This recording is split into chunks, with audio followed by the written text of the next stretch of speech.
Hello and welcome to Do It Yourself channel.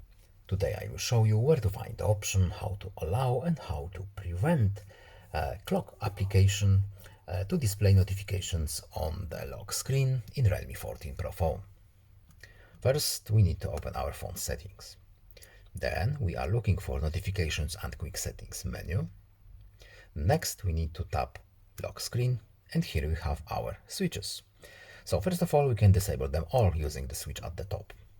But if you want a specific application to be allowed or prevented from displaying notifications, for example, clock application, we can tap the switch next to the app. So right now, clock will be prevented from displaying any notifications on the lock screen, and now it can display them again.